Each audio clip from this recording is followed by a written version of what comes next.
Now Buddhaya. The other day when I was doing a speech, there came a question from the audience. The question said, no matter how much I planned the new year, I failed to achieve these goals at the end. What is the reason? And turns out this is a problem for many people, right? We all plan the new year, we all plan in the beginning, but we fail at the end. What is the problem? The reason for this problem is we are trying to do more. But in reality, what makes your dreams come true, what helps you to achieve the goals in your life is not by doing more. It is by doing less. But it is a little bit contradictory to the society, the idea of the society, no? Because the society will say to you that do more and then you will achieve more. But in reality, to achieve more, you should not do more. You have to do less. Now, what do I mean by doing less? Doing less means doing something that is important. Removing all the unnecessary, unimportant things in your life and doing what is important. Giving the priority to what is important, what matters the most, right? And also, if you give this priority to what is important to you, right? If you ask the question, what is important to me in my life? What should I build up? What qualities should I build up in my life to make my life a success?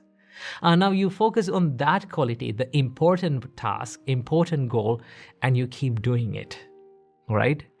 The reason why we fail to achieve the important things in life, because our important goals, our main goals, our crucial goals are covered with these unimportant things, unimportant achievements in life, which does not help us in the long run, okay? And also there's another problem, and that is we have lots of expectations. That means too much expectations. It is okay to have expectations, right? It is okay to have dreams, it is okay to have goals, but it is not okay to have too much expectations. Why? Because sometimes when we have too much expectations, our expectations and our reality have a big gap. It has a big gap, right? So when we fail to achieve these expectations, what happens to our mind is we become discouraged because we are not getting what we expected. And then what happens? We suffer.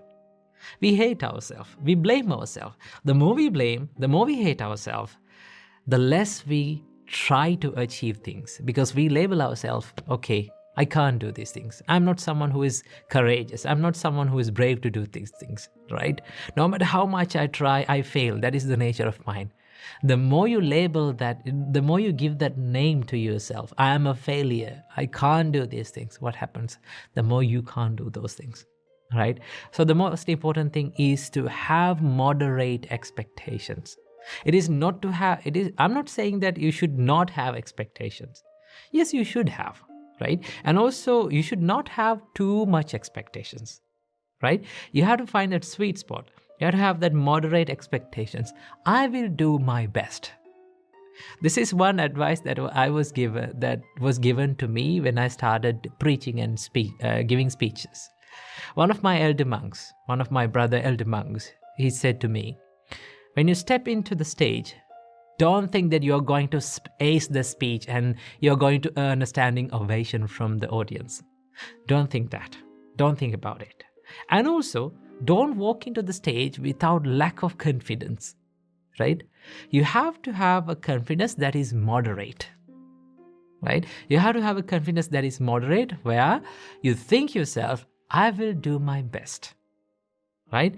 I come to this stage, I step into this stage to share something valuable from the Buddha's teachings, and I will do my best to share it. It is when you have that moderate expectations, what happens? Although you fail at some points, right? You know that you will fail. You have accepted that, yes, you are imperfect. You will fail in life, right? And that failure, the pain from that failure is less painful than when we have the high expectations. So the most important thing is to have moderate expectations.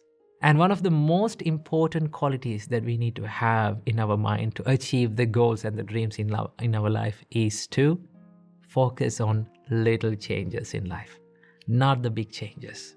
Most of the time people ask, like, how can I change my life in a bigger way?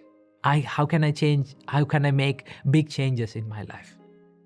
To make big changes in your life, start from making little changes. That is what helps you that is what makes you the bigger changes in life, right? For an example, like, let's say you're in a stressful condition, right? You're stressed and you're worried about things, and you feel like you're going through like a dark hole. What can you do? You try to solve the problem, right? You try to solve the bigger problem. But the reason for that bigger problem is not always the immediate reason. The reason for a big problem is not always the immediate reason. It is a series of problems, series of changes that had happened throughout our life, and it made that big change, big problem. So what you have to do, go into the roots of the problem. What made it change? What went wrong? And when you find that smallest mistake that made it wrong, you have to correct that.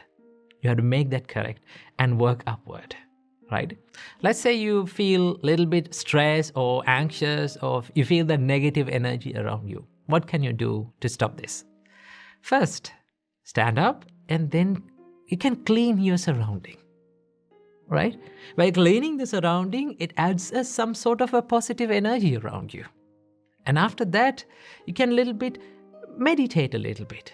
Clean yourself, clean your body a little bit, clean your clothes, right? Clean your surroundings. That positive energy will make a little bit of positive change in your life. And that positive change will lead you to make big changes, big positive changes in life, right? So one of the most important things is to focus on little changes, right? That is why in Dhammapada, the Buddha says, by degrees, little by little, from moment to moment, a wise man removes his own impurities, as a smith removes dross of silver or gold.